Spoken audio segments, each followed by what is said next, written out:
We're visiting today with a husband and wife team who were both busy CEOs and ready for a change, but they weren't ready for retirement.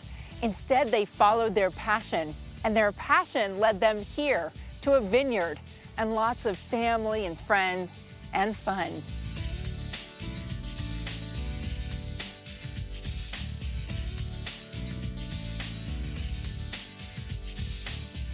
Jed, thank you so much for having us out to Raccoon Creek Vineyard. How do you go from being a busy CEO on this ambitious, successful career path to knowing enough and getting your hands dirty enough to being a successful grape grower?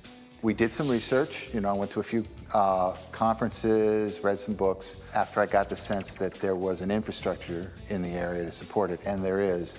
South Jersey winemaking, grape growing industry is booming.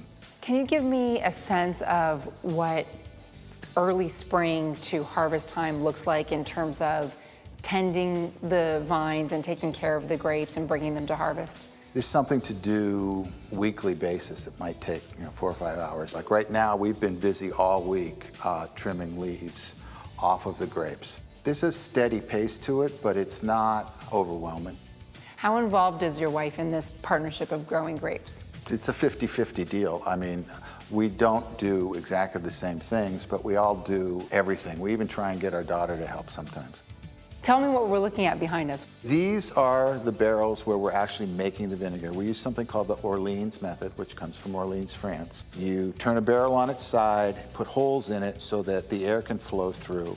Fill half of it with wine and add a vinegar mother. And the circulation of the air produces vinegar in about 6 to 12 weeks. And then we move it from here to these aging barrels where you can age it. Wine vinegar, typically 6 months is normal.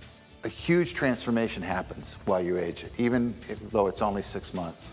It mellows the flavor? It mellows it out, and you start to taste the grape again instead of just the acid punching you in the face. If you're looking for a project in your senior years that is still producing income, how do you go about exploring your options? What's your advice? I think you need to approach it in the same way, approach it as a business, knowing that you don't have exactly the same goals. You're not trying to have something that has an infinite growth path. Look the amount of time you're going to spend to create it and balance those two things out.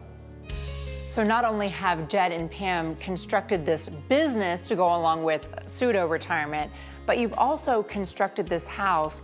What was the overwhelming goal when you were building your home? Well, we had a list of the priorities. The first one was we wanted to downsize. We wanted to have a house that we could retire in and live gracefully. We wanted it to be very functional, and we wanted it to really be a working farmhouse. When you mentioned that this was a home that you wanted to be able to age into, what kind of considerations go into building a space like that? We definitely did our homework when it came to knowing about the width of doorways, for example, in the event somebody would become disabled. We wanted to have hardwood floors with the ability to walk securely. We've got lever handles that are easier to turn. We have a walk-in bath. Your great room is so spacious and light and inviting. How important is having a space where you can entertain a moderate to big crowd? We had a lot of parties in our other home. We expected that even though we're a little farther away from Philadelphia now, that we would continue to have friends out, and certainly for harvest parties in the vineyard. And so, yes, we definitely had ideas about how we wanted the place to lay out when we had a crowd. But of course, having the vineyard itself is going to keep you young because it keeps you active and it keeps you outdoors and in touch with nature. Yeah, that's very true, and we have enjoyed having that reason to get up and with tasks that you need to get done every day, every week. You have to learn something totally new at this age. So you're learning viticulture, you're meeting people who sell wine, who drink wine, who distribute wine, and that's a good thing to have to be doing at this age, learning something new. If you're anything like Pam and Jed, you're not looking to retire entirely, perhaps looking for something that could keep you active, provide a little bit of income, and certainly an activity that you, your family, and your friends can enjoy.